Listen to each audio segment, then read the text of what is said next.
సాహో వీక్షకులకు క్రోధినామ సంవత్సర ఉగాది శుభాకాంక్షలు తెలుపుకుంటోంది సాహో టీవీ. ఉగాది అంటే ముందుగా మన చెవులూరించేది షడ్రుచుల ఉగాది పచ్చడి. ఏడాది పొడవునా ఎదురయ్యే కష్టసుఖాలను అందరూ ఆనందంగా స్వీకరించాలనే హితవు పలికేదే ఉగాది పచ్చడి. హిందూ పురాణాలను అనుసరించి ఉగాదిలో ఉగా అంటే నక్షత్ర గమనం. దీనికి పునాది ఉగాది. ఉగాది రోజునే సృష్టి ఆరంభమైందని చెప్తారు. ఉగాది సంబరాలను మనమే కాదు, ప్రపంచం నలుమూలలా ఉన్న తెలుగువారే కాకుండా మరాఠీలు గుడి పడ్వగా, తమిళ్లు పుత్తాండుగా, మలయాళీలు విషు పేరుతో, సిక్కులు వైశాఖిగా, బెంగాలీలు పోయలా బైసాఖిగా ఇలా తలో తీరును ఉగాది వేడుకలు జరుపుకుంటారు. దేవాలయాల్లో పండితులు పంచాంగ శ్రవణం చేస్తారు. ఈ క్రోధినామ ఉగాదిని పురస్కరించుకుని సాహో వీక్షకుల కోసం విజయనగరం జిల్లా సాలూరులో గల సాహితీ మిత్ర బృందంతో ప్రముఖ కవి, సంస్కృతం మరియు తెలుగు పండితులు జేబీ తిరుమలాచార్యులు నేతృత్వంలో ఉగాది కవి సమ్మేళనం ఏర్పాటు చేయడం జరిగింది. అది మీకోసం ప్రసారం చేస్తున్నాం. వీణుల విందుగా వీక్షించండి, కవి మిత్రులను ఆశీర్వదించండి.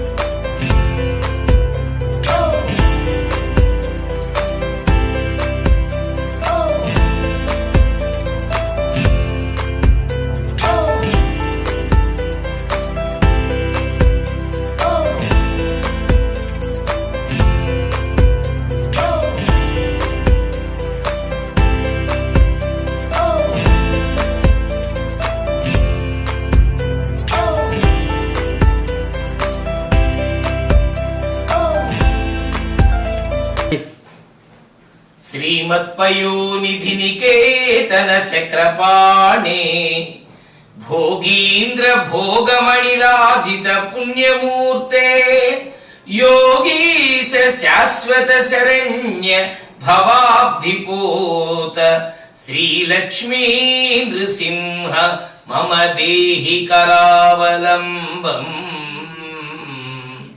శ్రీలక్ష్మీ నృసింహ మమ దేహి కరావలంబం. మా సాహో మీడియా ప్రేక్షకులందరికీ కూడా క్రోధినామ సంవత్సర ఉగాది శుభాకాంక్షల్ని తెలియజేసుకుంటూ, సాహో అధినేత అయిన ప్రముఖ సాహితీవేత్త, విశాఖలో అద్వితీయమైనటువంటి రచయిత, సాహో పత్రిక అలాగే సాహో మీడియా ఛానల్ అధినేత అయిన ఇందు రమణ గారి ప్రోత్సాహంతో ఈనాడు మన సాలూరు సాహితీ మిత్ర బృందం అందరం కూడా చక్కని కవి సమ్మేళనాన్ని ఉగాది సందర్భంగా నిర్వహించమని వారు కోరారు. ఈ సందర్భంగా మనం ఇక్కడ అందరం కూడా చేరాం. ఉగాది అంటే ఉడు అంటే నక్షత్రం, గా అంటే గమనం. నక్షత్ర గమనానికి ఆది ఈ ఉగాది. అలాగే మరొక గొప్ప విషయం ఏంటంటే, శ్రీరామచంద్రుడు సీతమ్మను లంక నుంచి తిరిగి అయోధ్యకు తీసుకొచ్చిన శుభక్షణం కూడా ఇదే. అలాగే పూర్వకాలంలో వేదాలను సోమకాసుడు తస్కరించి పట్టుకొని వెళితే ఆయన బారి నుంచి మరలా వేదాన్ని రక్షించడానికి విష్ణుమూర్తి మత్స్యావతార రూపంలో ప్రవేశించి ఆ తర్వాత బ్రహ్మదేవుడికి వేదాలని సమర్పించిన శుభ గడియ కూడా ఈ రోజే. అలాగే వసురాజు చేసే తపస్సును మెచ్చుకొని ఇంద్రుడు వసురాజుకి సత్కారం చేసింది కూడా ఈనాడే. ఇన్నిన్ని మంచి కథలు ఉన్నటువంటి ఈ ఉగాది అందరికీ కూడా ఒక గొప్ప పర్వదినం.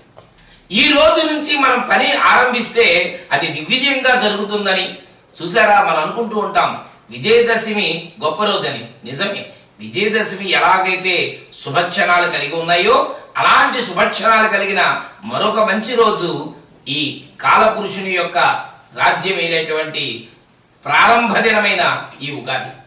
కనుక ఈ ఉగాది నాడు 32 వ్రతాలని మనం చక్కగా ప్రారంభం చేసుకుంటాం. ఇదే సందర్భంలో ముందుగా మామిడి పళ్ళని కొత్తగా తినే ముందు మనం పంచడం కానీ, విసనకర్రలను పంచడం కానీ, చలివేంద్రాలు లాంటివి ఏర్పాటు చేయడం కానీ, అలాగే ఇలాంటి కవులందరి యొక్క కవి సమ్మేళనం కానీ. ఎందుకంటే కవిత్వం అనేది ఒక ఆలోచన బాగుంటే చక్కని భవిష్యత్తు అనేటువంటిది ప్రతి ఒక్కరికి సాధ్యం. ఇలాంటి ఎన్నెన్నో విశేషాలని కలబోసిన ఒక మంచి సమాహారం మన ఉగాది. ఈ ఉగాది నాడు మనం అందరం కూడా ఇక్కడ మంచి కవి సమ్మేళనాన్ని నిర్వహిద్దాం. ప్రేక్షకుల యొక్క సాహో టీవీ ప్రేక్షకుల యొక్క మనల్ని కూడా మనం పొందుదాం. సరే, ఇప్పుడు ముందుగా సాహితీ మిత్ర బృంద ఉపాధ్యక్షులు,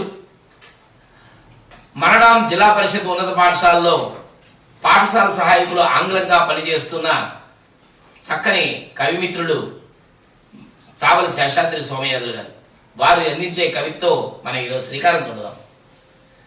చదవండి మీ యొక్క. వీక్షకులకు శ్రీక్రోధినామ సంవత్సర ఉగాది శుభాకాంక్షలు. నా శీర్షిక శ్రీక్రోధికి నా విన్నపం. నమస్కారం శ్రీ క్రోధి వర్షమా, మీతో నాకు ఇదే పరిచయం. నాలాంటి కోట్లాది జీవుల జీవితాలకు సాక్షిగా నిలవడానికి, పాలించడానికి మీ వంతు బాధ్యతగా ఇచ్చేస్తున్నారు మీరు. చైత్రంలో ఆశలు చిగురింపజేసి ఫల్గుణంలో ఫలవంతం చేసే వరకు మా భారతావని కథ కమ్మగా నడిపించాలని కోరుకోవడంలో మా మానవ నైజమే కదా. అంతేగా మరి. మా చేతికి పగ్గాలకి ఇచ్చి మీ చేతికి పగ్గాలు ఇచ్చి వెళ్ళిన శోభకృత్నా సంవత్సరం భారతావని కంఠానికి చంద్రయాన్ హారాన్ని గుర్తుగా ఇచ్చింది. మా దేశ యువత శాస్త్ర సాంకేతిక రంగాల్లో వెలుగు నింపి ప్రపంచం దృష్టిని మరల్చింది.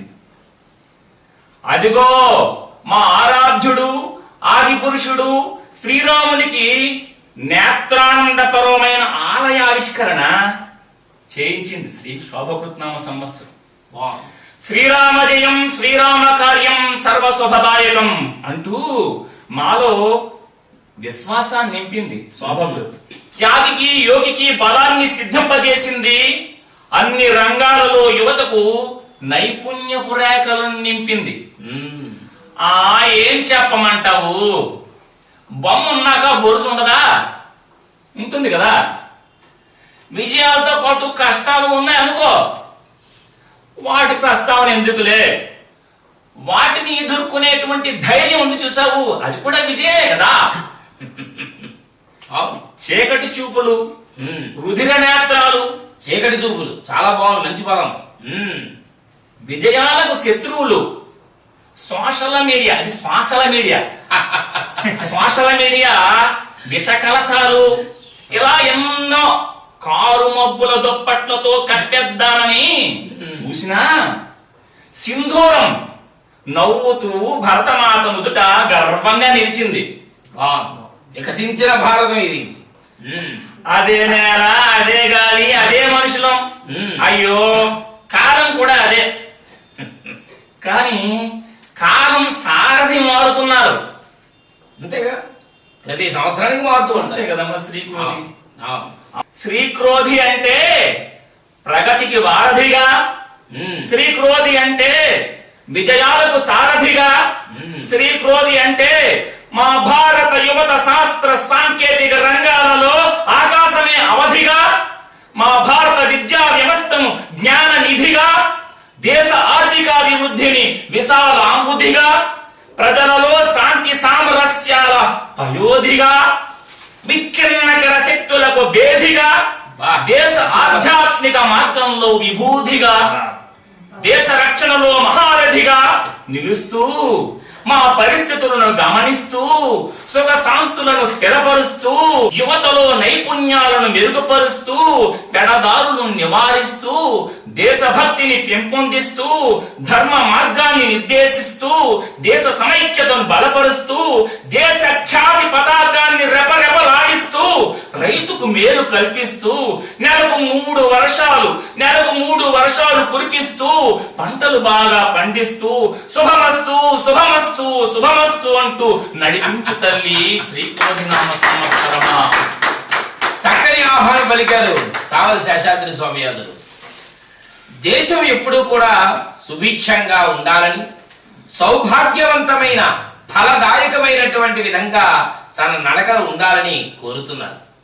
మరి ఈ యొక్క శోభకృతనామ సంవత్సరం ముగించి ఇప్పుడు క్రోధినామ సంవత్సరానికి విచ్చేస్తున్నాం కదా. ఈ క్రోధినామ సంవత్సరానికి రాజు మరి మంగళవారం ప్రారంభమైంది కనుక మంగళవారానికి అధిపతి నవనాయకుల్లో కుజుడు ఈ సంవత్సరం రాజు. అలాగే శని మంత్రి, శుక్రగ్రహం సేనాధిపతి, ఇలా అర్ఘ్యాధిపతి సస్యాధిపతి రకరకాలు ఉంటారు. ఏదైనప్పటికీ రాజు దృష్టిని బట్టే మన ప్రపంచం అంతా కూడా నడుస్తుంది. యథారాజా తదా ప్రజా అని కూడా అందుకని కనుక రాజు యొక్క మానసిక స్థితి ఎంత అద్భుతంగా ఉంటే ప్రజలందరూ కూడా అలాగే ఆలోచిస్తారు. చక్కని మాటలో చూడండి, మంచి మంచి పదాలు వాడాడు. చీకటికి చూపులు అన్నాడు. అలాగే సోషల్ మీడియా అన్నాడు. కనుక ఈ యొక్క ప్రపంచంలో జరుగుతున్న వాతావరణాన్ని అంతటినీ కూడా చూసి ఓ క్రోధినామ సంవత్సరమా, అందరి పట్ల నువ్వు క్రోధాన్ని చూపించక, నీ లక్షణం అదే అయినప్పటికీ కూడా అందరూ భయపడేటువంటి విధంగా ఉండకూడదు. ఈ భయానికి అవతల అభయం ఉండాలనేటువంటి ఆ అభయంగా నిలవమని ప్రజలందరి యొక్క శాంతిని సౌభాగ్యాన్ని వెలివిరియాలనేటువంటి ఆ యొక్క మంచికు అభిలాష ఉంది. శుభ పరంపర, అందుకనే శుభమస్తు అని ముగించారు. చాలా సంతోషం అండి. ఇప్పుడు ఇగో వేద సమాజం జిల్లా పరిషత్ సంస్కృతోన్నత పాఠశాలలో సాలూరుకే గర్వకారణమైన ఆ పాఠశాలలో సంస్కృత ఉపాధ్యాయుడిగా పనిచేస్తున్నటువంటి ప్రముఖ రచయిత శ్రీమాన్ శ్రీభాష్యం హరిచందన్ గారు, వారిని కవిత చదవలసిందిగా కోరుతున్నాను. అందరికీ క్రోధినామ సంవత్సర శుభాకాంక్షలు. నా శీర్షిక కర్మ. ఉత్తమమైనదే నా బండి, వాతావరణాన్ని కలుషితం చెయ్యనిదే, మౌనిలా తన పని తాను చూసుకునేదే, ధూళిపరుచుకుంటూ ఉంటుంది దుమ్ములతో నిరంతరం బండిపై శుభ్రం చేసుకోవాలి. శుభ్రపరచడమే సహజ లక్షణం అవ్వాలి. మలినపరచడమే వాటి గుణమైనప్పుడు మసిగుడ్డతో కొందరు, మురికి కాల్వ నీళ్లతో కొందరు శుభ్రం చేస్తామంటారు. పూతిక ముళ్ళ చీపుళ్లతో కూడా, అది వాళ్ళ నైజం. మధుపర్కపు వస్త్రం నేయాలి, గంగాజలాన్ని నింగి నుండి ఉడిసి పట్టాలి, గరిక నిండిన చీపుళ్లు చెయ్యాలి శుభ్రం చేయటానికి. మూల మూలల్లోకి దూసుకుపోయిన దూగర, మట్టి, బురద ఒకానొక దుర్గంధాన్నే కాదు, తుప్పును శాస్త్రసమ్మతం చేస్తుంది. పురుగులు ఆక్రమించిన బండిని, గ్రంథాన్ని శుభ్రం చేయడం ఒక తపస్సు, ఒక జీవన విధానం, ధ్యానం, సాధన. జ్ఞానం ఉన్నవానికే సాధ్యం. బ్రహ్మ సమయం విమలనాదం వినివస్తూ ఉన్నది. మంచి పదం. కాలం కాదు. ముద్రలతో బండి, గ్రంథం శుభ్రమవదు. కర్మ మాత్రమే మిగిలే కర్మభూమి ఇది. ధన్యవాదాలు. చక్కనైనటువంటి కవితలు చదివి వినిపించారు మన హరిచంద్ర గారు. వీరి హృదయ కవిత నిండా కూడా సమాజంలో ఉన్నటువంటి చీడపీడలన్నీ తొలగాలని, అందరూ కూడా శుభ పరంపరమైన శుభదృక్కులతోనే ఉండాలని. ఎందుకంటే జ్ఞానం ఉంటే ఇవన్నీ తొలగిపోతాయి. వేదం మాట కూడా ఒకటి ఉన్నది. ఏమిటి? అసతోమా సద్గమయ, తమసోమా జ్యోతిర్గమయ, మృత్యోర్మా అమృతం గమయ. అసత్యము నుండి సత్యానికి తీసుకువెళ్ళని ప్రతి ఒక్కరు అనుకోవాలి. అలాగే చీకటి నుండి వెలుక్కి తీసుకెళ్ళమని అనుకోవాలి. అలాగే మృత్యువు నుండి మృత్యురహితమైన స్థితికి తీసుకెళ్లాలనే ఆకాంక్ష వీరి కవితల్లో చక్కగా ప్రతిఫలించింది. ఇదిగో మరొక సుప్రసిద్ధ రచయిత పతివాడ ధనంజయరావు గారు. వీరు పురపాలక ఉన్నత పాఠశాల గాడి వీధికి చెందినటువంటి సాలూరులో ఉన్నటువంటి పాఠశాలలో పనిచేస్తున్నారు తెలుగు ఉపాధ్యాయులుగా. మరి వారు ఎంత చక్కని కవితని వినిపిస్తారో మనం విందాం.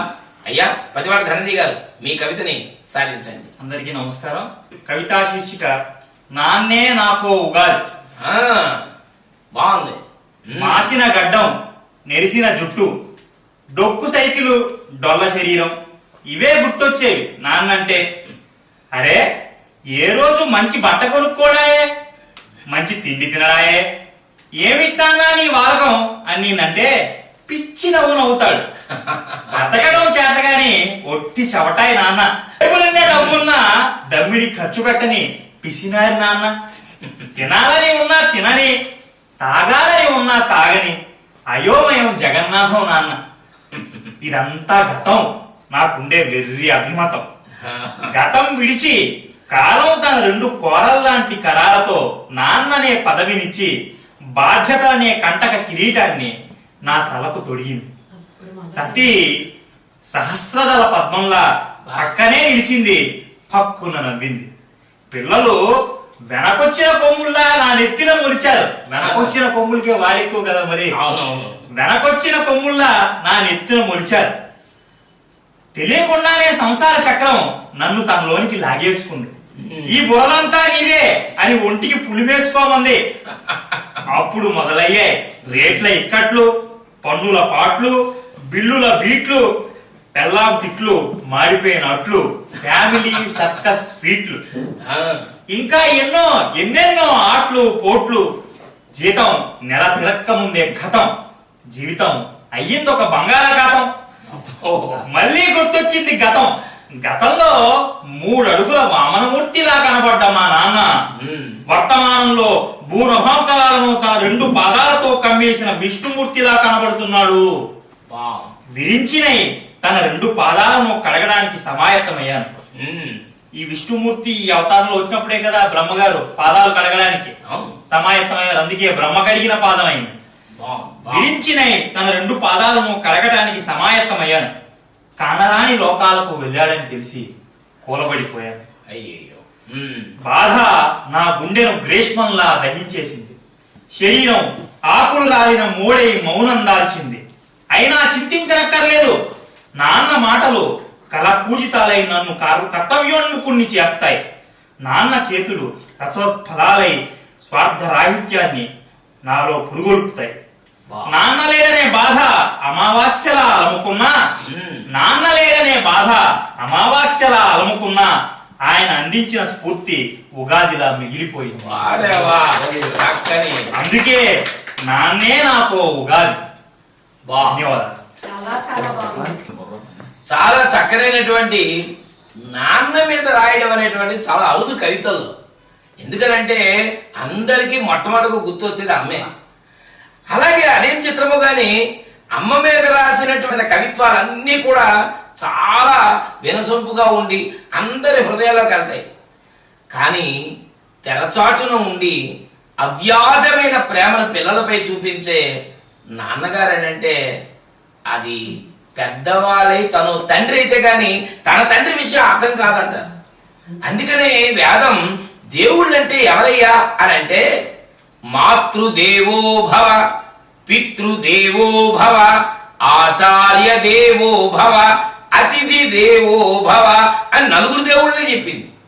ఇంత మంచి సత్తా ఉన్న కవితను అందించిన మన ధనంజయ్ గారికి ప్రత్యేకమైన ధన్యవాదాలు తెలియజేసుకుంటూ, ఇదిగో ఇప్పుడు ఒక చక్కని గేయాన్ని అందించవలసిందిగా ఆహ్వానం పలుకుతున్నాం. సాలూరులో పురపాలక ఉన్నత పాఠశాల గాడి వీధిలో అటు తెలుగు ఉపాధ్యాయురాలుగా ఇటు సాంఘిక శాస్త్ర అధ్యాపకురాలుగా 2 రకాలుగా ఉద్యోగాల్ని ఏకకాలంలో సంధిస్తున్న మా సవ్యసాచిని రావడ కృష్ణకుమారి గారు, అమ్మా మీ యొక్క గేయ కవితని ప్రారంభిస్తారని మా ప్రేక్షకులందరికీ కూడా వినిపిస్తారని ఆహ్వానం పలుకుతున్నాం. అందరికీ నమస్కారం. క్రోధినామ ఉగాది సంవత్సర శుభాకాంక్షలతో ఒక చిన్న గేయాన్ని పాడబోతున్నాను. ఈ ఉగాది ఆనంద ఉగాది, ఈ ఉగాది ఆనంద ఉగాది, పువ్విలో భవితను నింపే రసరమ్య ఉగాది, ఈ ఉగాది ఆనంద ఉగాది. కొత్త చిగురు చిగురించనే, కోయిల ఎద పులకించనే, కొత్త చిగురు చిగురించనే, కోయిల ఎద పులకించనే. అమృతరాగం పలి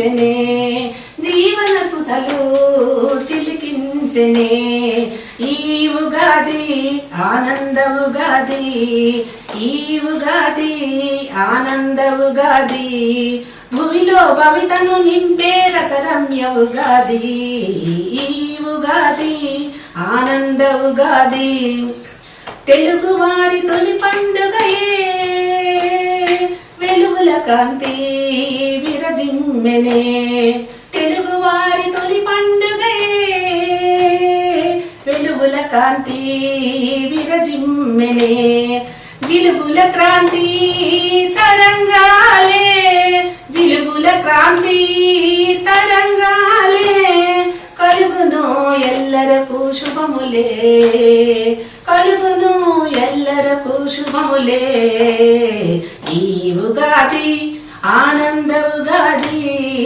ఈ ఉగాది ఆనంద ఉగాది భూమిలో భవితను నింపే రసరమ్య ఉగాది ఈ ఉగాది ఆనంద ఉగాది పచ్చ పచ్చని వెచ్చని చేలే ప్రగతికిలా బాటలెన్నో వేసలే పచ్చ పచ్చని వెచ్చని చేలే ప్రగతికిలా బాటలెన్నో వేసలే పల్లవించలే సుమధుర భావాలే పల్లవించలే సుమధుర భావాలే ప్రమోదమై మరపించి మదిని నిలిచలే ప్రమోదమై మరపించి మదిని నిలిచలే ఈ ఉగాది ఆనంద ఉగాది ఈ ఉగాది ఆనంద ఉగాది భూమిలో భవితను నింపే రసరమ్య ఉగాది భూమిలో భవితను నింపే రసరమ్య ఉగాది రసరమ్య ఉగాది రసరమ్య ఉగాది ధన్యవాదములు. చాలా చక్కనైన చిక్కనైన పదాలతో ఎప్పుడైనా కూడా ప్రతి మనిషి అనుకూల దృక్పథమైన ఆలోచనలు కలిగి ఉంటే అన్ని అనుకూలంగా జరుగుతాయి.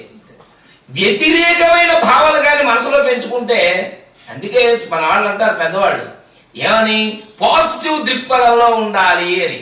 అది ఆంగ్ల పదం అయినప్పటికీ కూడా మంచి విషయం ఎప్పుడు కూడా మంచిదే. ఆశావాద దృక్పథంతోనే ఉండాలి, అంతేగాని నిరాశతో కృంగిపోయి. ఎందుకనంటే ఈ సంవత్సరం కుజుడు రాజుగా ఉన్నటువంటి సంవత్సరం కదా. కుజుడు క్రోధినామ సంవత్సరాలు అనేటప్పుడు కొంత ప్రతి ఒక్కరిలో కూడా ఏవో రకమైనటువంటి విచ్చలవిడితనాలు, అనవసరంగా లేనిపోని మాట్లాడుకోవడాలు ఇవన్నీ ఉంటాయి. కానీ మొట్టమొదటి పని ప్రారంభించే ముందు అవన్నీ ఎందుకని ఆ ఆనంద ఉగాదిని, రసరమ్య ఉగాదిని, అలాగే క్రాంతి తరంగాలని కోరుకున్నటువంటి ఓ చక్కని కవితని మన రావాడ కృష్ణకుమారి గారు అందించారు. వారికి ప్రత్యేకమైన ధన్యవాదాలు. ఎందుకంటే రావాడ అన్న పదంలోనే ఉంది.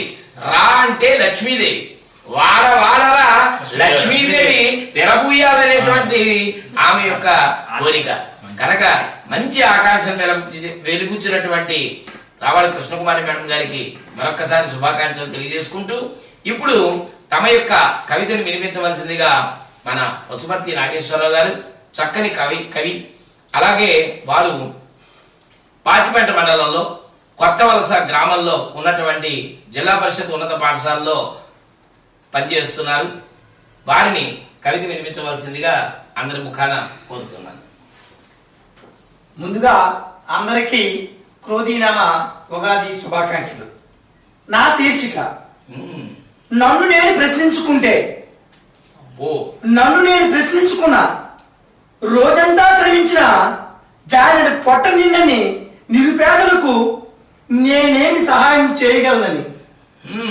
నన్ను నేను ప్రశ్నించుకున్నా, రెక్కల కష్టంతో రేయింబవళ్ళు జనాభాకి ఆహారాన్ని అందిస్తున్న గిట్టుబాటు ధర రాని అన్నదాతకు నేనేమి చేయగలనని.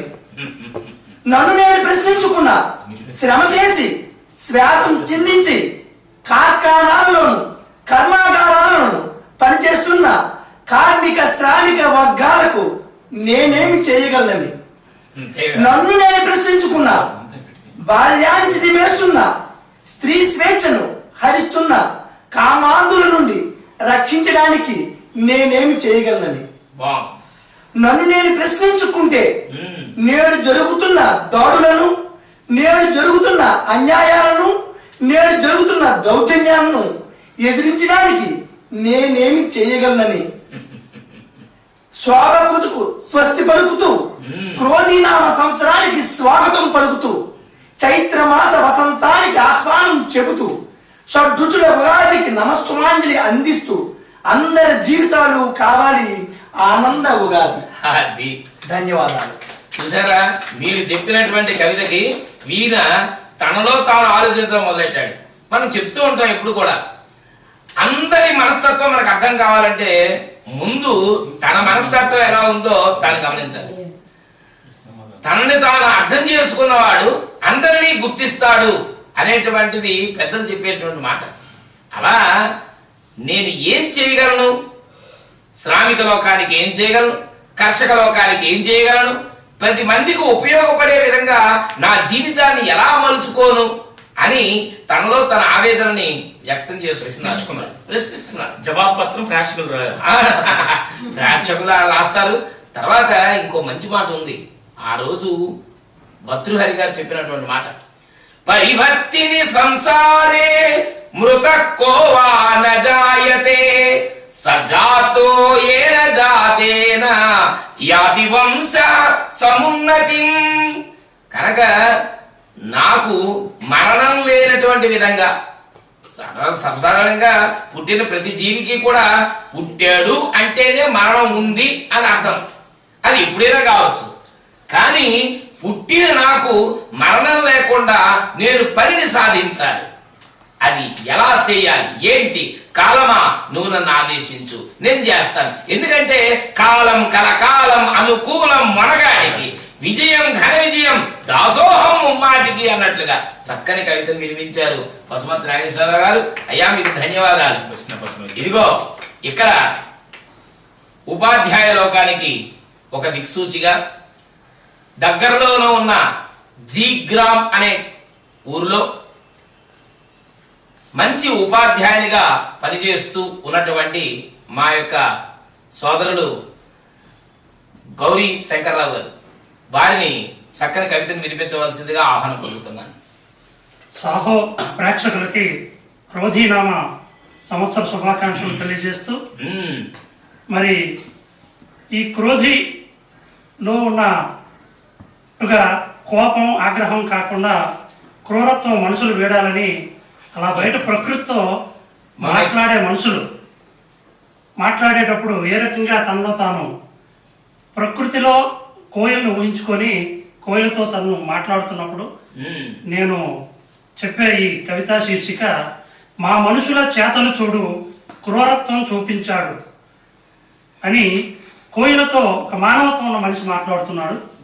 కోయిల, నువ్వు వచ్చావా, వసంతాన్ని తెచ్చావా, ఆశలు చిగురించావా, శ్వాస పోసి పెంచావా, నీలాగే జీవులన్నీ ప్రకృతిలో జీవిస్తుంటే మా మనుషుల చేతలు చూడు మానవతను మరిచిపోయి క్రూరత్వం చూపించాడు. చెట్లను నరికేసినాడు, కొండను పిండేసినాడు, జీవుల ఆవాసాలన్నీ నేలలోనే కలిపేశాడు. మా మనుషుల చేతలు చూడు క్రూరత్వం చూపించాడు. చెరువులు మింగేసినాడు, లోయలు కప్పేసినాడు, నీటివాగు దారి గుండా పారకుండా ఆపేశాడు. మా మనుషుల చేతలు చూడు క్రూరత్వం చూపించాడు. ఇంధనాలు వాడివాడు దుర్గంధం విడిచేశాడు. స్వచ్ఛమైన గాలినంతా మచ్చలతో నింపేశాడు. మా మనుషుల చేతలు చూడు క్రూరత్వం చూపించాడు. యంత్రం కనిపెట్టేశాడు, గనులన్నీ ఊడ్చేశాడు. రసాయనాలు రంజుగా వాడి మలినంతో నింపేశాడు. మా మనుషుల చేతలు చూడు క్రూరత్వం చూపించాడు. భూమిని భోంచేసేశాడు, వేడిని రగిలించేశాడు. గాలిలోకి దూసుకొచ్చి ఆకాశంలోకి వస్తాడేమో అంటూ మానవత్వం మనిషి కోయిలతో మాట్లాడుతున్నప్పుడు, కోయిల ఒకసారి వచ్చి మనుషులతో మాట్లాడమ్మా అన్నప్పుడు కోయిల మనతో ఏం మాట్లాడుతుందంటే, పక్షుల కిలకిలలు చూడు, జీవుల గలగలలు చూడు, మీ వలనే చేస్తున్నాయా, మీతోనే వస్తున్నాయా, మీరు చేసే పనులే మీకు కీడును కల్పిస్తూ ఉన్నా విడువలేని విధ్వంసాలు, ఆపలేని అకృత్యాలు, మారండి మానవులారా, మార్చండి మన తలరాతలు. నీ చుట్టూ ఉన్న జీవులే ప్రకృతి రక్షించే గురువులు. సహజత్వం కోల్పోవద్దు, మానవత్వం మరువనివద్దు అంటూ కోయిల తన ఆవేదన. గౌరీశంకర్ గారి ఆలోచన విధానం చాలా బాగుంది. మనిషిగా ఉన్నంత వరకు ప్రాబ్లం లేదు, ఏ సమస్య రాదు. మనిషి మృగంగా మారి పెచ్చుమీరి ఒక తన వికృత చర్యలు కానీ ప్రారంభిస్తే సమాజం అంతా అల్లకల్లోలం అయిపోతుంది. ప్రస్తుతం నీళ్లకు ఇబ్బంది వస్తుంది, గాలి స్వచ్ఛమైన గాలి లభించడం లేదు, పంచభూతాలని కలుషితం చేస్తున్నాడనే మనిషి యొక్క ఆ బాధని తను అక్షరూపంలో సార్థకంగా చెప్పాడు. పక్షులను చూడండి, జంతువులను చూడండి, సహజంగా ప్రకృతిలో లభించే వాటినే ఉపయోగిస్తూ అవి బతుకుతున్నాయి. ప్రకృతిని ఎక్కడ నాశనం చేయటం. ప్రకృతిని ఆరాధించండి, ప్రకృతే మనకి సమస్తం, ప్రకృతి వల్లనే మనం పుట్టాం. అసలు ప్రకృతి అంటేనే గట్టి కృషి, గట్టిగా తయారైనది. ప్రకృష్టతయా కృతిది ప్రకృతి అని వచనం. కనుక ప్రకృతిని పాడు చేయకండి. ఉన్న వాతావరణాన్ని పాడు చేసుకుంటే నష్టపోయేది మనమే. కనుక పక్షుల నుంచి, జంతువుల నుంచి మనం తెలుసుకోవాల్సింది తెలుసుకొని ఒక మనిషిగా బతకాలనే సత్సంకల్పాన్ని కవిత రూపంలో అందించిన గౌరీశంకర్ గారికి ప్రత్యేక ధన్యవాదాలు తెలియజేసుకుంటూ, ఇదిగో ఈరోజు జక్కా నాగమణి మేడం గారు సాలూరులో వాసవి జూనియర్ కళాశాలలో తెలుగు అధ్యాపకురాలుగా పనిచేస్తున్న మేడం గారు మంచి రచయిత్రి. వారు ఏ కవితను అందిస్తారో మనం విందాం. మన సాహు ప్రేక్షకులందరూ చూస్తున్నారమ్మా, తప్పనిసరిగా మీ యొక్క కవితని వినిపించవలసిందిగా ప్రార్థిస్తున్నాను. సాహు ప్రేక్షకులందరికీ క్రోధినామ సంవత్సరం ఉగాది శుభాకాంక్షలు. ఈనాటి నా కవిత శోభాకాంక్షలు. మంచి పదం. సర్వసాధారణంగా శుభాకాంక్షలు అంటాం, కొంతమంది పండితులైతే సభాకాంక్షలు అంటారు. కానీ ఈవిడ శోభాకాంక్షలు, అందమైన ఆలోచనలు అనే విధంగా, కోరికలు అనే విధంగా ఆకాంక్షలను కోరారు. చదవండి అమ్మా కవితలో. నా కవిత ప్రపంచ మహారాణి. ప్రపంచమంతా తానై నిండిన చరవాణి, దూరాలను దగ్గర చేసే ప్రియవాణి, ఇలలో కలల లోకము చూపు విచిత్రవాణి, మన అందరి విడదీయరాని బంధమైన హృదయవాణి, బాహ్య ప్రపంచాన్ని మరిచేలా చేసే మాయావాణి, మాటల మంత్రమై కట్టెపడవేసే తంత్రవాణి, పిల్లలకు పాఠాలు చెప్పే విద్యార్థుల కల్పవాణి, వినోదాలకి విరామం లేని ఒయ్యారాల వాణి, ఫోన్ పే అంటూ బ్యాంక్ పనులు చేసే ధనవాణి, అన్నింటినీ శోధించి నేర్పించే ఔషధముల వాణి, ఒంటరిని దూరము చేసే కొత్త పరిచయ ప్రియవాణి, ఆటపాటలతో ఆనందాలను పంచే మధురవాణి, అరచేతిన ధరణి వింతల చూపు అంతర్జాలవాణి, చేతి రాతలను సందేశాలుగా పంపు లేఖావాణి, బంధు స్నేహితుల పలకరింపుల ఆత్మీయవాణి,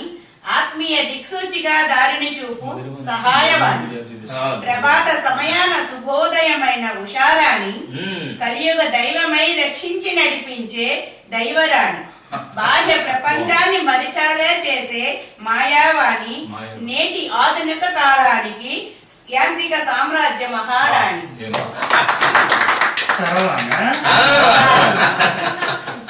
అదే ఆవిడ వాణి, అంటే ఆవిడ కవిత. ఇక్కడ వారి ఉద్దేశం అంతరంగం ఏంటంటే, మనం అనేక రకాల అభివృద్ధిలో భాగంగా అనేక వస్తువులను కనుక్కుంటున్నాం. ఆ వస్తువుల్లో మంచి లక్షణాలు ఉన్నాయి, చెడు లక్షణాలు కూడా ఉన్నాయి. అయితే ఎక్కడైనా సరే మనం మంచిని స్వీకరించాలి, చెడుని విడిచిపెట్టాలి. ఈరోజు సెల్ ఫోన్ లేనిదే మనం ఎవరం కూడా సరిగా గడపలేము. అలాంటి దౌర్భాగ్య స్థితికి వెళ్ళిపోయాం. పూర్వకాలంలో ఇవన్నీ ఉండేవా? కాదు కదా. ఏది ఎప్పుడు ఎలా అవసరం అనేటువంటి ఆ అవసరాన్ని ఆ వస్తువుని బట్టి వాడుకోవడం తప్పు కాదు.